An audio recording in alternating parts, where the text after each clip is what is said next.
ঝুলন্ত পাথর দুটি ১৪০০ বছর আগে প্রিয়নবী হজরত মুহাম্মদ সাল্লাল্লাহু আলাইহি সাল্লাম বেঁধে রেখে গেছেন। সেই পর্যন্ত পাথর দুটি আজও শূন্যের মধ্যে ঝুলে আছে। আসলে এর সত্যতা কতটুকু? এবার সেই অলৌকিক ঝুলন্ত পাথরের রহস্য বার করলেন বিশেষজ্ঞরা। বিস্তারিত থাকছে ডেস্ক রিপোর্টে। ঝুলন্ত পাথর দুটি ১৪০০ বছর আগে প্রিয়নবী হজরত মুহাম্মদ সাল্লাল্লাহু আলাইহি সাল্লাম বেঁধে রেখে গেছেন। সেই পর্যন্ত পাথর দুটি আজও শূন্যের মধ্যে ঝুলে আছে। আসলে এর সত্যতা কতটুকু? এবার সেই অলৌকিক ঝুলন্ত পাথরের রহস্য বার করলেন বিশেষজ্ঞরা। মহান আল্লাহ রব্বুল আলামিন মাত্র ৬ দিনে আমাদের এই বিশ্বজগৎ সৃষ্টি করেছেন। আর এই পৃথিবীতে মহান আল্লাহ রব্বুল আলামিন তার নিজের স্বকীয়তা প্রমাণের জন্য আমাদের জন্য অনেক নিদর্শন সৃষ্টি করে রেখেছেন। তিনি এমন অনেক অলৌকিক বিষয়ের অবতারণা করেছেন এই পৃথিবীতে, যাতে আমরা তার পরিচয় ও ক্ষমতা সম্পর্কে জানতে পারি এবং তার উপর বিশ্বাস এনে সঠিক পথের সন্ধান লাভ করি। তিনি মানব জাতির মুক্তির জন্য পৃথিবীতে অনেক নবী ও রাসূল প্রেরণ করেছিলেন এবং তাদের প্রদান করেছিলেন অনেক অলৌকিক ক্ষমতা দিয়ে।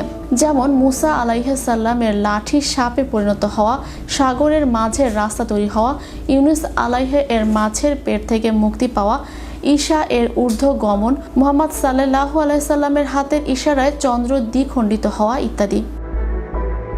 কিন্তু এই পাথর আসলে সে ধরনের কিছু নয়। আসলে এটা একটা ভাস্কর্য। ঝুলন্ত অবস্থায় দেখে মনে হওয়া এই ভাস্কর্যটি স্থাপন করা হয়েছে মিশরের কায়রো বিমানবন্দরের প্রবেশপথে। ২০০৮ সালে নির্মাণ করা হয় পাথরটি।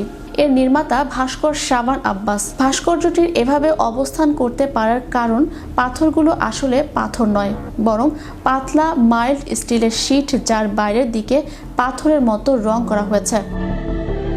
দড়িটি মূলত লোহার রড, যা নিচের পাথরের ভূমি সংলগ্ন অংশের ভেতর দিয়ে ভূমির সাথে দৃঢ়ভাবে যুক্ত করা, শুধুমাত্র মানুষের দৃষ্টি ভ্রম বিনোদনের জন্য। আর এসব দেখেই আমরা মনে করি এটা মহান আল্লাহ পাকের মুজিজা বা রাসূল সাল্লাল্লাহু আলাইহি সাল্লামকে দেয়া আশ্চর্য ক্ষমতা। আর আমাদের এই মনে করা দেখে বিধর্মীরা আমাদেরকে তুচ্ছ তাচ্ছিল্য করে থাকে। তাই আমাদের উচিত এ সমস্ত কুসংস্কার, অন্ধবিশ্বাস থেকে বেরিয়ে এসে সঠিকভাবে ইসলামের সঠিক হুকুম আহকাম মেনে চলা। মহান আল্লাহ আমাদেরকে মহাগ্রন্থ আল কোরআনের সঠিক জ্ঞান দান করুন। রহস্যময় পাথরটিকে ঘিরে বিভিন্ন কথা শুনে কোনটা সঠিক আর কোনটা মিথ্যা তা বলা মুশকিল। সত্য মিথ্যা কেবল সৃষ্টিকর্তা জানেন, যার সঠিক তথ্য হয়তো আমরা কেউ জানি না। সুযোগ পেলে আপনিও দেখে আসতে পারেন পাথরটি। চ্যানেল ইউরোপ, বিনোদন ডেস্ক।